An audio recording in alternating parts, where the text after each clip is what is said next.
네, 여러분 반갑습니다. 반갑습니다. 네, 임재록 전 시간에 이어서 339페이지. 이 일을 안다면 그만둡시다. 이제 내용을 볼까요? 임재 스님이 황벽 스님의 편지를 전하기 위해 위산 스님에게 갔었다. 우리가 이제 전 시간에 위산 스님과 앙상 스님 내용이 많이 나왔죠. 그래서 이제 임재 스님이 황벽에 이제 자기 스승이죠. 자기 스승의 편지를 전하기 위해서 이제 위산 스님을 이제 찾아갔었다. 그때 앙산 스님이 지객 소임을 보고 있었는데 편지를 받으며 물었다.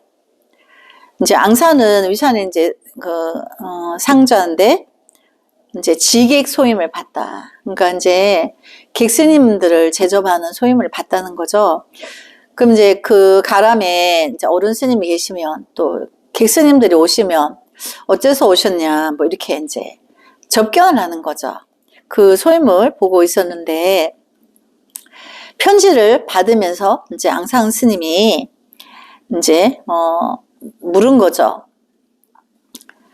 그래서 이제 임재한테 이제 황벽 스님의 편지를 받으면서 이거는 황벽 스님의 편지이고 이제 심부름을 온 거니까 그럼 그대의 것은 어느 것이냐.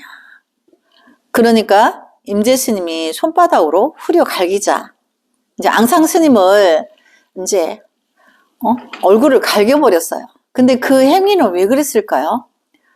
분별을 시게 하려고.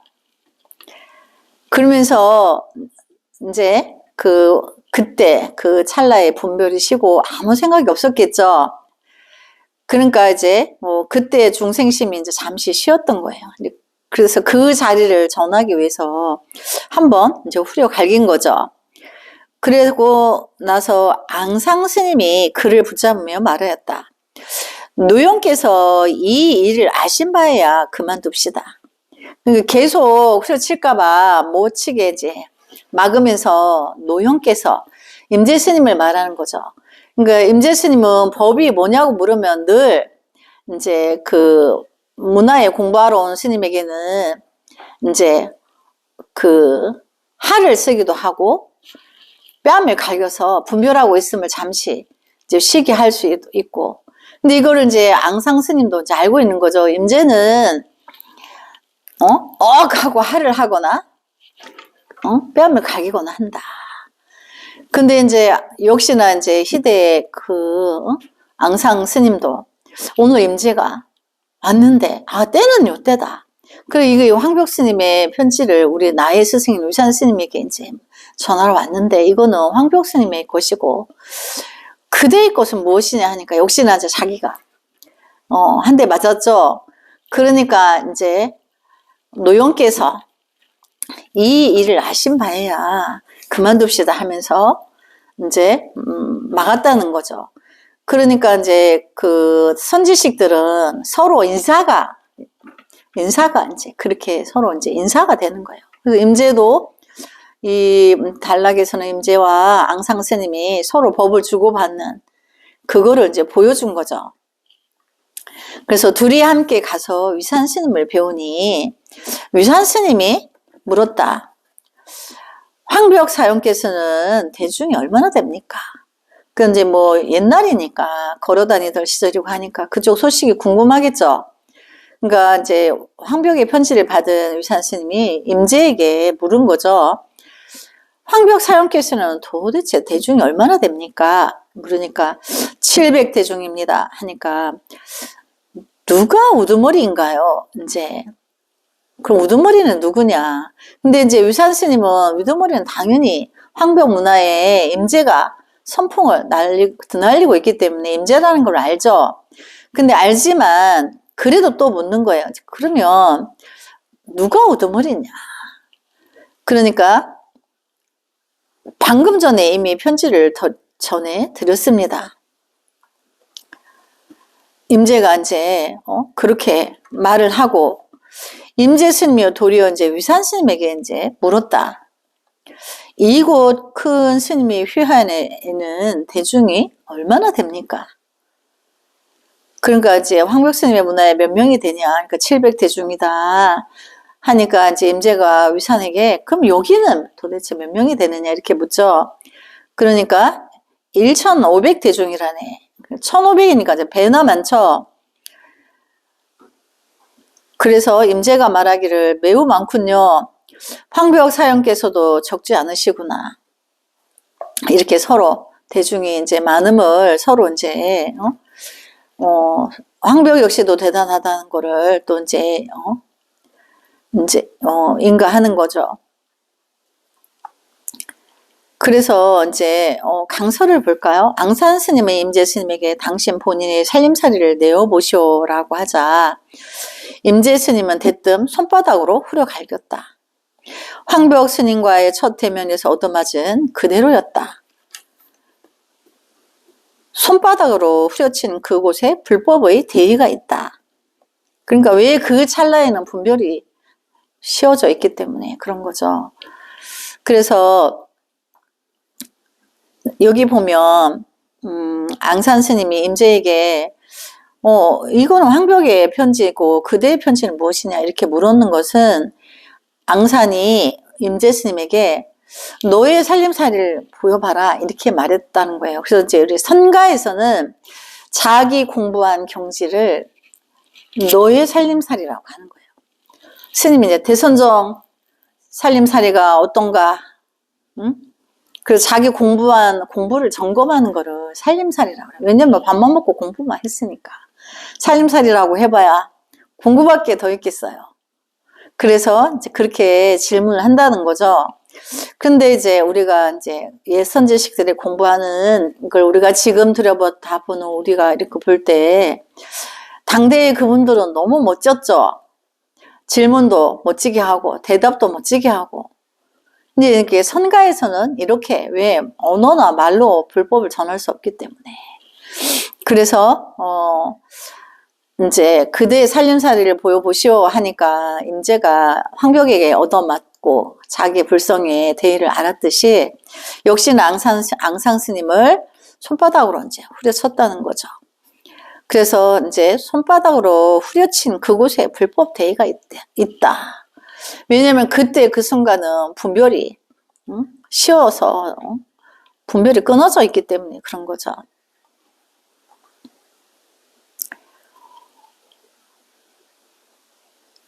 그가 있고 내가 있다. 온 우주가 있다. 무의진인이 펄펄 살아 움직인다.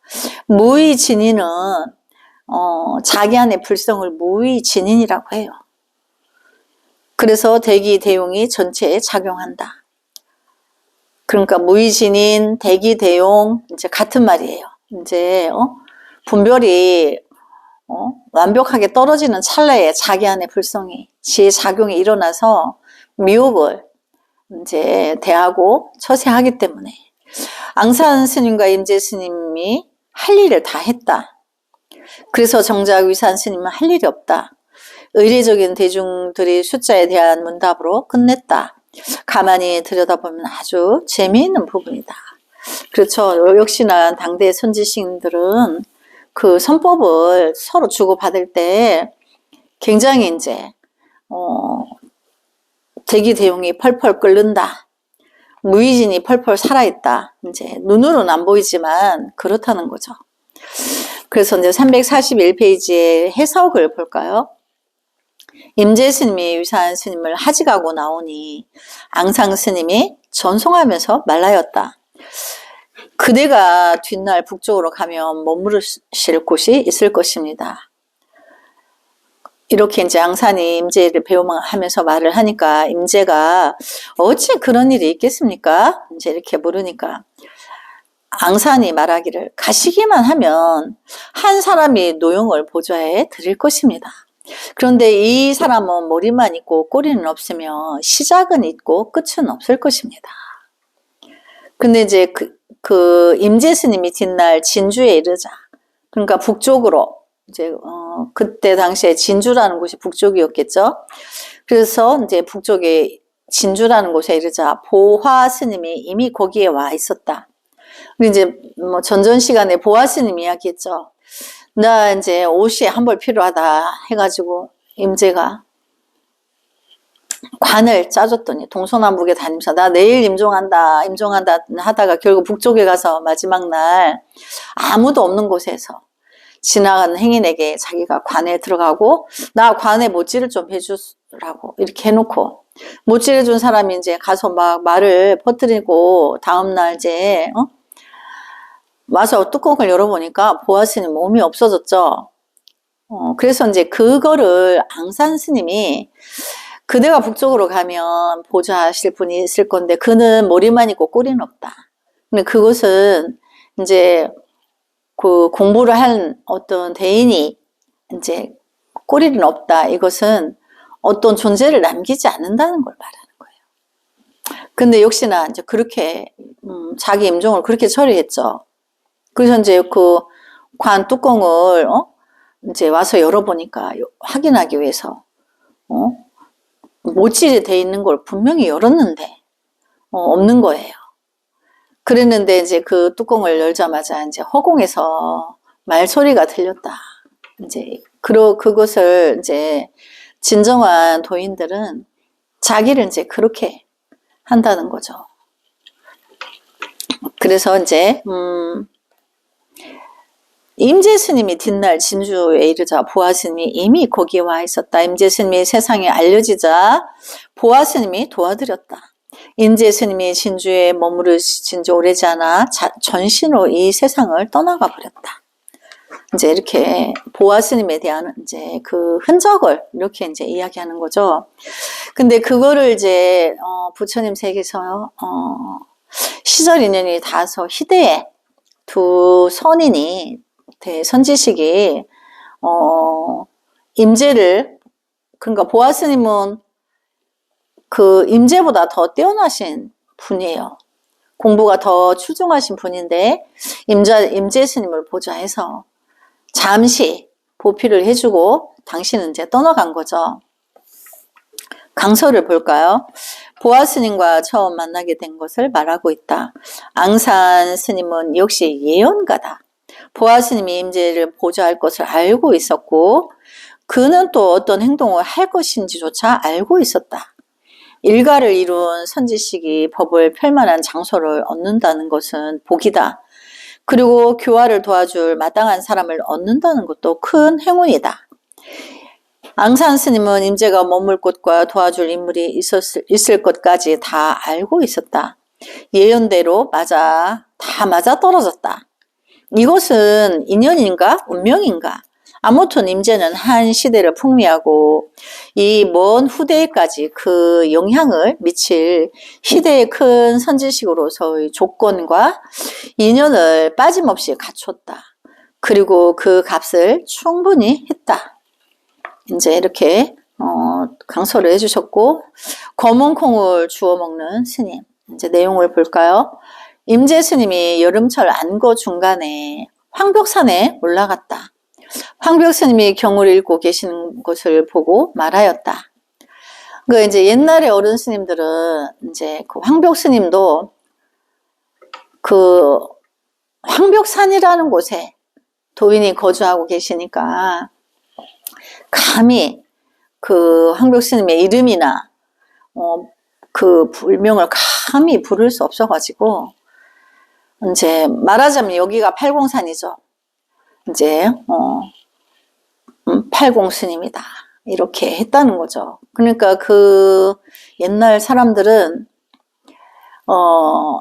옛날에 이제 그 일반 백성이 왕을 아련을 하게 될 계기가 생길 때 신하들이 양쪽에서 양 어깨를 붙잡고 허리를 90도로 꺾게 해서 절대로 왕의 얼굴을 못 보게 했다는 거예요. 목소리만 귀로 들을 수 있게 했다는 거죠. 왜냐하면 왕의 얼굴이 함부로 알려지면 목숨이 위험할 수 있으니까. 그랬는데 이제 그렇듯이 옛날에 일반 사람들은 큰 스님 앞에 나가면 얼굴을 들어서 감히 얼굴 빤히 보고 눈을 아예 컨택을 하고 이렇게 바라볼 수 없었어요. 그만큼 어렵고 두려운 존재였어요. 그런데 그것은 뭐 그 사람이 뭐 무슨 저승사자라서 그런 게 아니고 그분을 존경하는 마음에서 공경하고 높이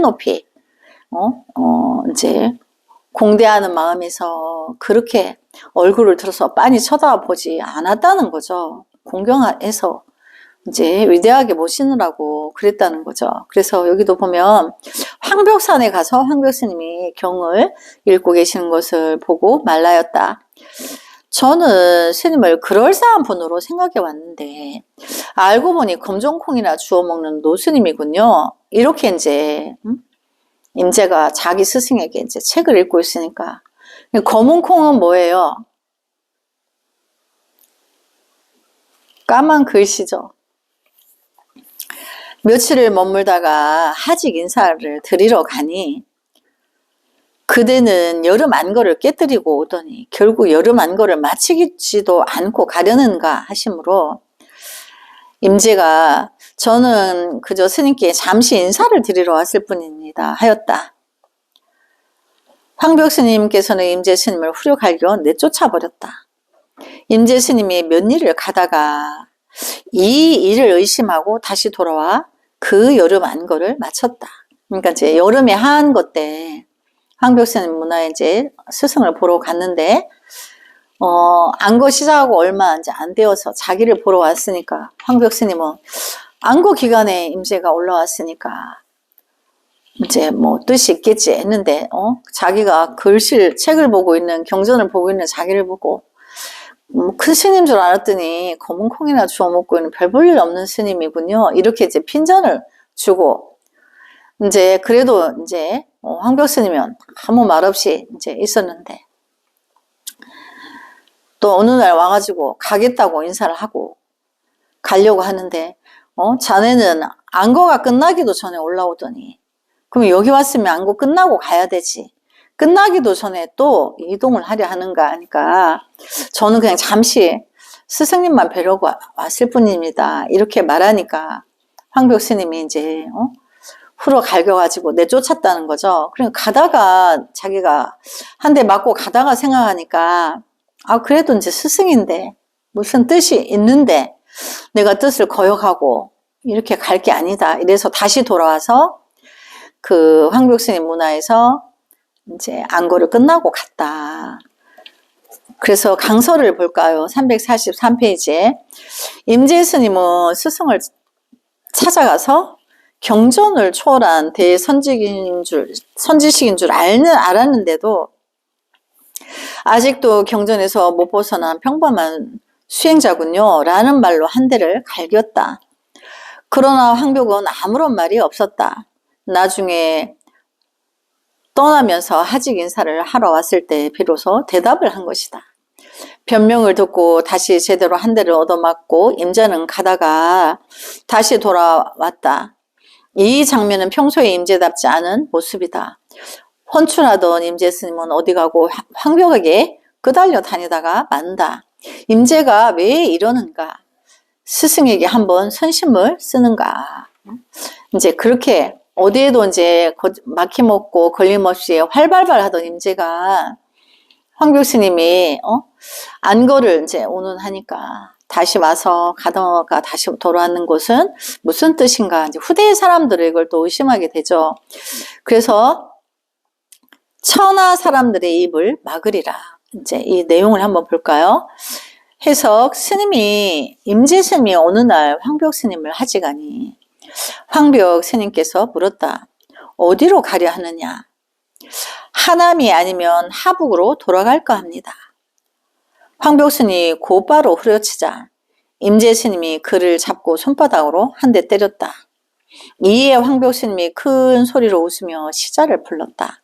그러니까 스승과 제자가 너가 이제 떠나려 하는데 이제 중생 제도하러 이제 말하자면 스승의 이제 문화에서 중생 제도를 하러 이제 어디로 떠나야 되죠. 그래서 어디로 가려냐 하니까 하북이나 이제 하남으로 가려 한다 하니까 임재 스님을 황벽 스님이 한 대 이제 그 정표로 한 대 후려 갈겼어요. 그러니까 이제 임재도 스승을 한 대 후려 갈겼다. 서로 부처의 성품의 자리를 서로 교류한 거죠. 서로 이제 주고받고 한 거죠. 그래서 황벽 스님이 이제 기쁘니까 큰 소리로 웃으면서 시자를 불렀다. 백장 스님, 백장 큰 스님 물려준 선판과 경상을 가져오너라 하시니, 이제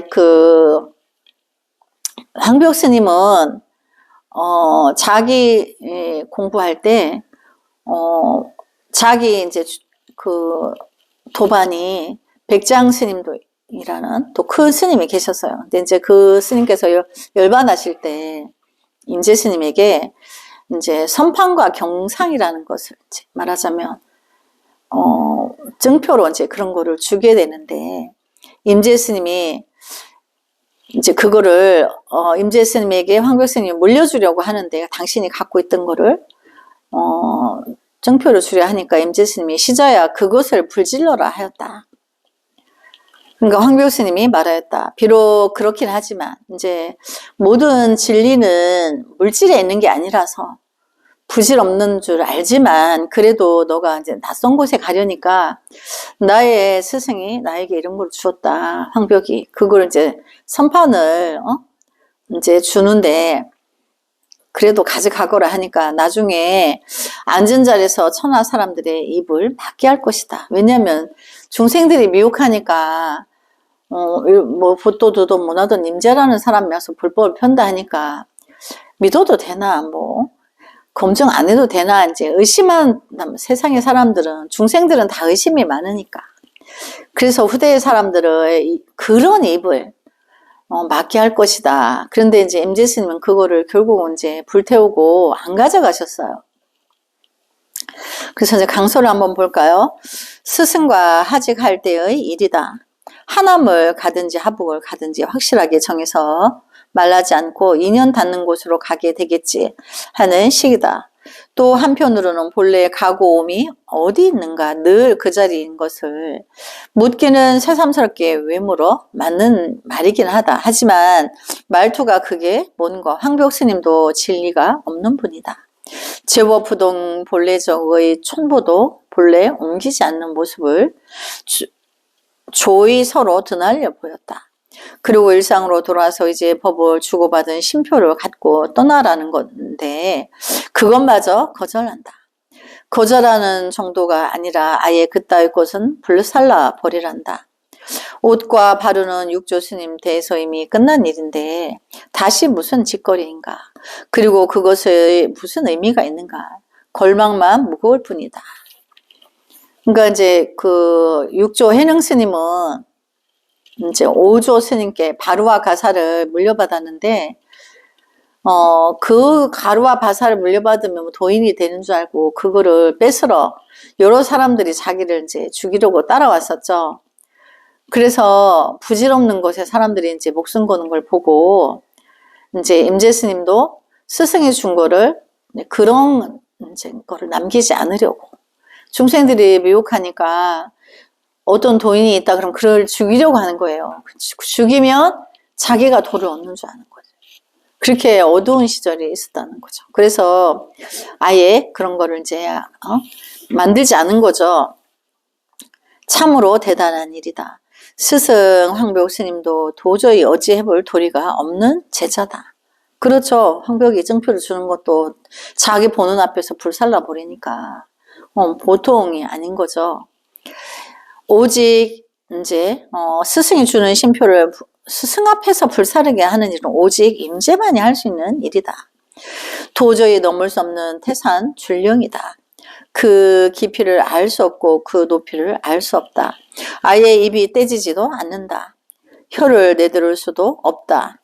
뒷날 법을 받지 않았느니 하는 시시비비에 대해서 입을 틀어막게 하라는 황벽 스님의 염려도 아랑곳 없다. 신표를 불사르게 한 이 사건이야말로 온 천하를 먼 미래까지 진동시키고도 남을 일이다. 무슨 신표가 굳이 필요하겠는가? 이 사건보다 더 확실한 신표가 어디 있는가? 그렇죠. 자기 안의 불성을 이미 만났는데 세상에 어떤 물질로 내가 이미 내 안의 불성을 만나서 나의 불성의 위용이 드러나 있는데, 그 위대함이 가지고 있는데 그런 물질적인 그런 것이 신표 그따위가 나를 대신해 줄 수 있고 나를 보호해 줄 수 있는 게 아닌 거죠.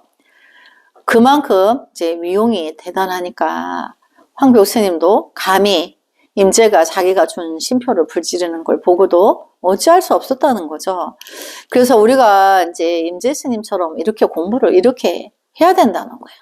어떤 뭐 정에 끄달리고 스승이라는 거에 내가 목 잡히고 내가 불성을 보기 전에 나의 스승이 있고 날 낳아준 부모에게 내가 이렇게 하는 건데 내가 나의 불성을 보고 나서는 위대한 부처의 성품이 드러났기 때문에 일체 중생에게 내가 대자 대비에 가피를 내가 이제 베풀어야 되는 시간이 와 있음에 있어서 거침없이 미혹을 거침없이 걷어버린다는 거예요. 거기에 연연하고 그러지 않는다는 거죠.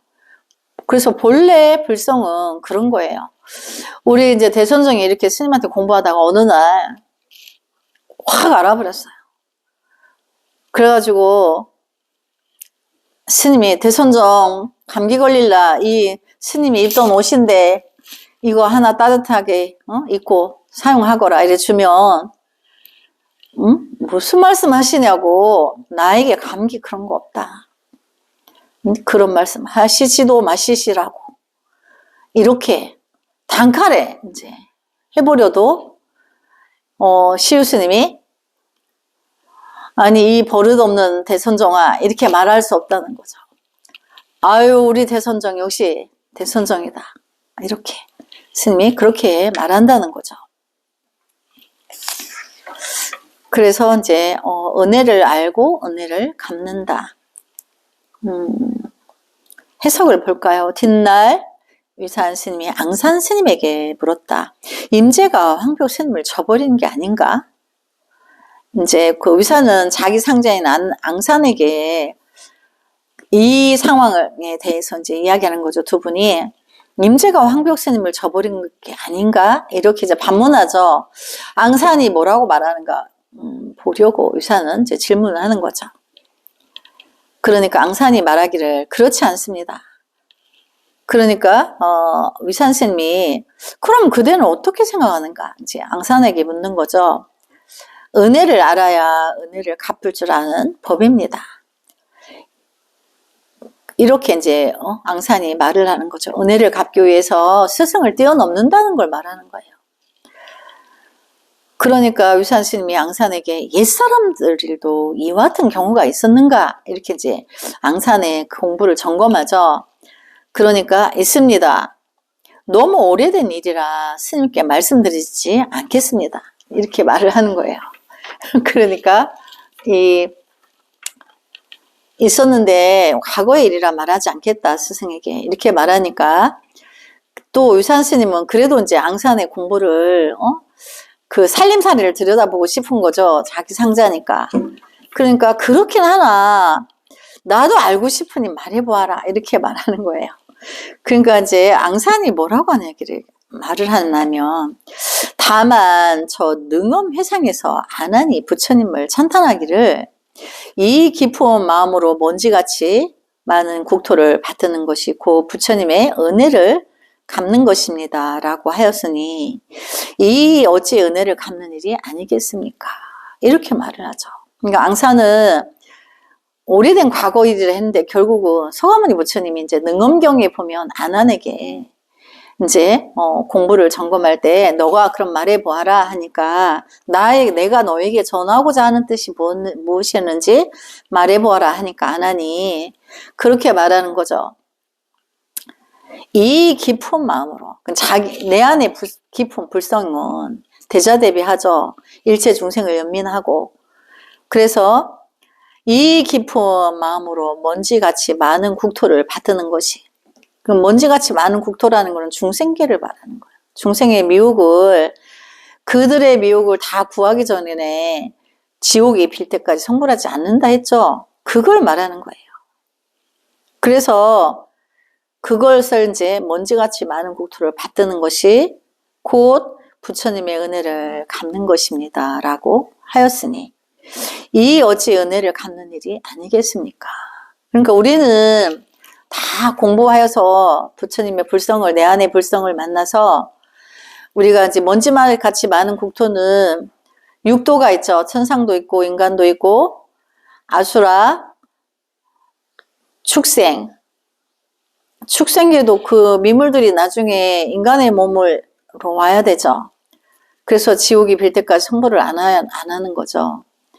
또 악귀, 축생, 아수라, 지옥, 이제 이렇게 그 육도를 다 이제 거두어서 그 육도가 남김없이 다 이제 성불하는 그 순간을 우리가 이제 안 하니 부처님께 그렇게 이제 부처님의 진리를 알고 나서 이 깊은 마음으로 먼지같이 많은 국토를 받드는 것이 곧 부처님의 은혜를 갚는 것입니다. 라고 하였다. 그래서 우리는 그 보살도라는 거는 이거를 실천하는 게 보살도예요.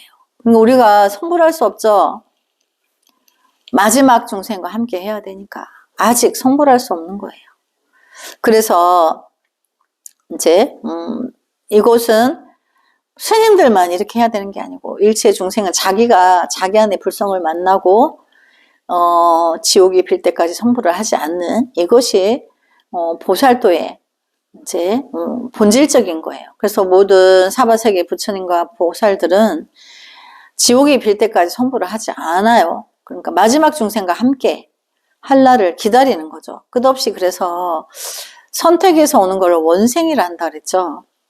그래서 이제 이 본질은 이 본질이 하나예요. 이거를 우리가 무주상 보시라고 하는 거예요. 자기 성품을 보지 못하면 이거를 실천할 수가 없죠. 그래서 우리가 이제 통팔식을 끊어야 되고 그 와중에 자기 불성을 만나야 되고 그런 거죠. 그래서 그렇다 견해가 스승과 같으면 스승의 덕을 반이나 감하는 것이고 견해가 스승보다 나아야만 비로소 법을 전해줄 만하다. 그러니까 금생에 스승을 만나서 공부를 했는데 내가 스승하고 똑같은 그 견지를 가지면 스승의 은혜를 못 갚고 나의 죄업을 50%를 스승의 등에 지운다는 거예요. 근데 스승을 뛰어넘으면 스승에게 비로소 은혜를 갚는 것이다. 임재는 분명히 황벽 스님의 은혜를 황벽을 뛰어넘은 거죠. 그래서 스승의 은혜를 갚은 거예요. 네, 오늘 이제 여기까지 공부하고 다음 시간에 이어서 하겠습니다. 나무 서가모니불 성불하지 않겠습니다. 성불하지 않겠습니다.